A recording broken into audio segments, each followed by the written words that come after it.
Good morning, everyone. Hope you are well. We have a special guest that's joining us, at least at the beginning. Her first day at nursery is fast approaching. We can't wait, Natalie. Anyways, today's learning is dedicated in memory of Leah Bas Faivel, Tzivi Bas Mordechai, Avram ben David Slavin, Shlom ben Yisrael Morris, Eliezer Shalom ben Abu Shmuel Beretz, Zipporah Fegel Bas Reuven Baruch, Shalom ben Elieli, Bena Bas Faivel, from Rosh Hashanah Mas Yaakov Shmuel, Sarab Malka Bas Binyamin, and Eliezer ben Shalom Shmuel Teret, as well as the Yortzeites for today are Shlomo ben Shmuel, Rachel bas Shlomo, Yisrael Leib ben Yoel, and Wolf ben Shimon. We wish each and every one of you long life and any simchas. So let's carry on. Says the Rambam,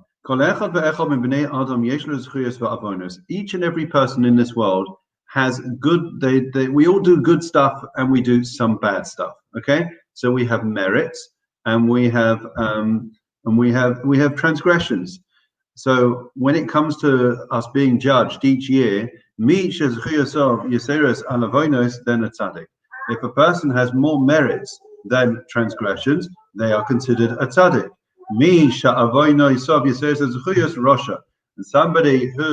And somebody whose transgressions are more than their merits, than their mitzvahs, their good deeds, then they are considered a Rosha. Mechsa lemechsa beinoni. If a person is half, then he is considered a Beinoni. In other words, he doesn't automatically get written in the book of life. Rather, he is considered a question, right? Most of us, when it comes to Rosh Hashanah, certain people get written in the book of life, and certain people get written in the other book. Those that are tzaddikim, right, they go straight in the book of life. Those which are not tzaddikim, which are rashayim, wicked people, they would go in the other book straight away. Okay, we'll explain this before. What, you want my jacket? What is it? Okay, so the other people, which is the majority of people, they are, as it were, it's undecided. They're in between, right? Between the twix and the twain. So their fate only gets decided. Will only get decided by Yom Kippur. And basically, we have 10 days between Rosh Hashanah and Yom Kippur to ensure that we do enough to get across the line. Okay? Now, there are many questions which you all probably have when I just said that statement. So, how comes, if that's the way it is, how comes a wicked person, right, can ever survive more than 1 year, right? I was discussing this with my son Emmanuel yesterday. Imagine Adolf Hitler, right? In 1938, right? God judged Adolf Hitler. Now, how did he get in the book of life? 1939, 1940, 41, Himmler, Goebbels. How did Henreich, you go on, how did they ever get another lease of life? And that's a question that we're going to leave you with, but it's something which should trouble each and every one of us. And hopefully by the end of learning this chapter, we'll have a better idea. So the same way that individuals are judged, says the Rambam, every country is judged. So therefore, same with a city, we know that when it came to Sodom, because the majority of the city was wicked, therefore they didn't deserve to carry on, and therefore they were punished. Okay? And therefore the city could not sustain. We know the generation of Noah, where everyone was wicked. Therefore, basically, besides Noah, who was taken out, and his family, everyone else was wiped out. We carry on, okay, because chapter 3 is humongous. So we're going to do as much as we can. Adam right? He says, right, and this should be a statement that should trouble you, that a person, the second that they have more sins than merits, then instantly they die in their wickedness. The Raavad, who's a commentary on the Rambam, who comments on the Rambam, he says that obviously it cannot mean that the person dies instantly, right? We don't see lightning striking down wicked people, right, the second they do something wrong, right? That doesn't work like that. But rather they are sealed in the book of death the second that the majority of their sins are more than their merits. Okay, so So the question which we should all have on the Rambam, and this is what I was discussing yesterday after we learned with one of my kids, is a famous question. Imagine the following scenario. A person, we're meant to see ourselves as 50-50. We haven't done enough of the Rosh Hashanah to get us in the book of life, right? We know we've done some pretty bad stuff as well. So therefore we see ourselves as 50 and 50. So all I have to do is take out a coin from my pocket, right? Pop it into the charity box. I've done one more good deed, right? And I can carry on my merry way, being wicked. Why do I have to do teshuva, right? Why is it that repentance, that character improvement, reformation of us, right, is so important when it comes to, the cutoff point being Yom Kippur? Why is it that I can't just do, one token gesture and then that's it?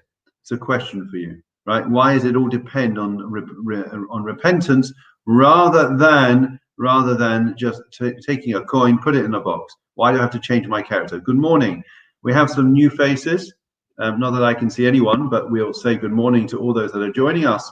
Good morning, Eitan. Good morning, Pal, David, Michelle, Rachel, Estelle, Jackie, Anthony, Michael. Thank you for your help yesterday. David, Rachel, Peter, Lucia, Andrea, Neil, Adam, Jane, Caroline, David, and we wish David long life. He gets up from Shiva today. We look forward to seeing you back in London. Okay, so let's keep going.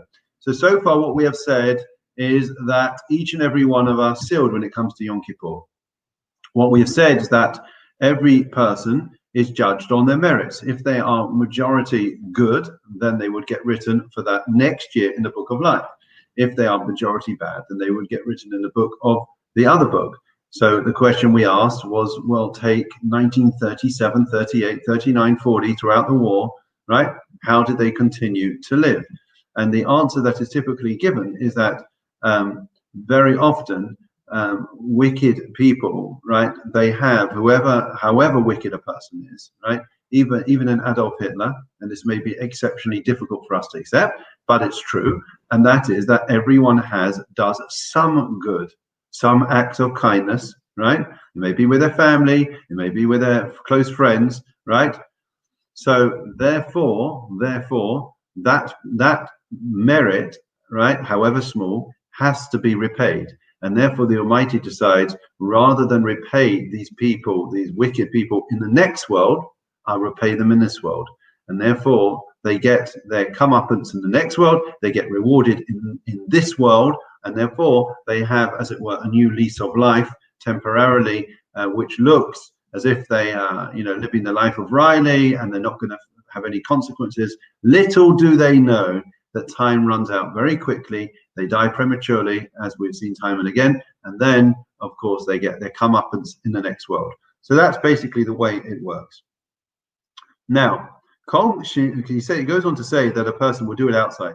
Anyone that does a mitzvah, let's say you do a good deed. I don't know, let's say you came to shul, and then you realize, or you hear afterwards, you heard that there was this incredible football game, and you missed it because you were in shul or you were helping out in Jewish care, and then you found out that it was the most incredible game, and you forgot to record it. So, in other words, a person will say, "Oh, darn it! I can't believe it. I missed out. I regret. I wish I hadn't gone to shul. I wish I hadn't gone to Jewish care to help. I wish I hadn't helped the Woodside Park volunteers, which are running around the whole of Woodside Park and Totteridge, still helping so many people. We are so grateful. You regret the good deeds. If you regret it, you lose it. Okay, very important principle. If you regret doing good, then that means that it is uprooted from you. You no longer are associated with it, and it will be discounted from your record. Okay, so let's go on. So he goes on to explain a bit about shofar. Okay, now we know it's interesting why he put shofar here. This is the final point. Don't worry, relax. Okay, don't regret watching yet. Okay, otherwise the last 10 minutes you'll have lost. Even though the Torah mandates that we should blow the shofar, and therefore it's, we can't fathom God's wisdom, but there is an allusion, a hint to the purpose of shofar, and that is where the verse says, the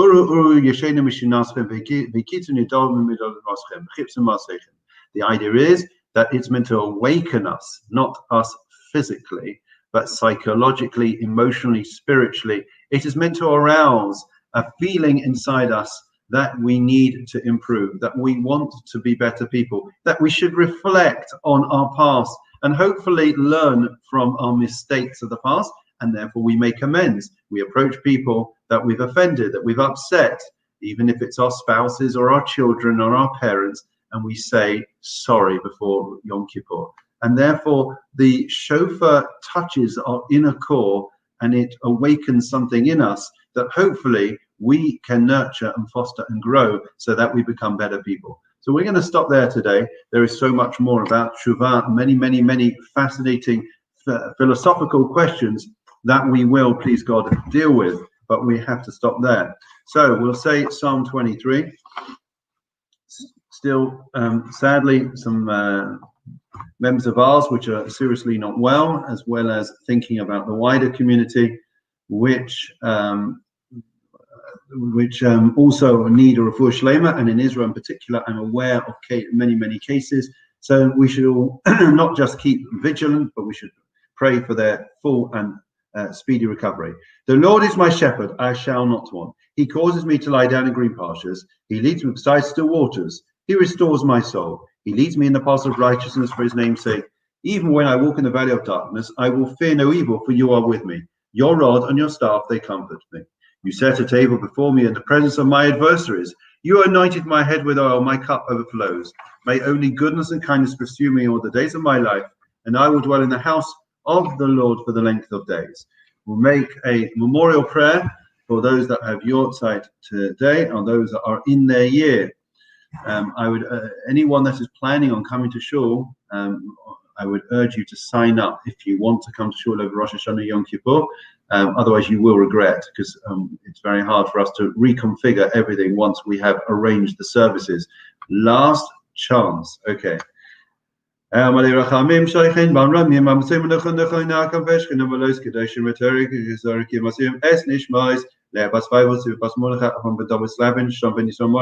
Eliezer ben Shmuel Teret, Eliezer Shalom ben Abel Shmuel Beret, Barafegel bas Ruben, Shalom ben Elielim ben Bas Bible from Rosh Hashanah bas Yaakov Shmuel, Sarah Malka bas Binyamin, and Yortzites for today, Shlomo ben Shmuel, Rachel ben Shlomo, Yisrael ben Yoel, and Wolf ben Shimon, Shalchul Elamam, Began Eden Teimanu Chasam, Lachim Balarachamim, Yatirein Vesesekan of Abinamim, Yisavas Chayes Neshmasam, Adena Enachlasam, Yanuchu Bishlomo Shkavam, Venamar Amen. Lastly, for Shalema prayer, Misha Bercha Vaseinu, Rabbi Mizrav Yaakov, Moshe Aaron, David Shlomo, Yivarech, Rabbi Zachayim, Babu Shana Mispalim, Babu Ram, Bismas HaKadosh Baruch Hu, Yimalei Rachim, Malei Hem, Melach Molech, Sam Yishlach Lem, Pushlim, Shema Melech Olavim, Besosh, Shach Yisrael, Refuah Sanefesh, Vosakov, Hashabach Zmakariv, and Amar, Amen. So special, so moving to see so many joining us, and some faces that I haven't seen for quite a while. So look after yourselves, guys. Keep safe, keep well. And we look forward to examining many of the other philosophical questions about Hilchot Teshuva, and the fact that some people seem to be walking around and very much alive, even though they may have been written in a different book. How do we explain it? How do we understand with nations, with individuals? We'll carry on, hopefully having a deeper appreciation, understanding as to the laws of Teshuva and of life itself. Have a great day. Keep safe, keep well. It's sunny. Enjoy it whilst we can.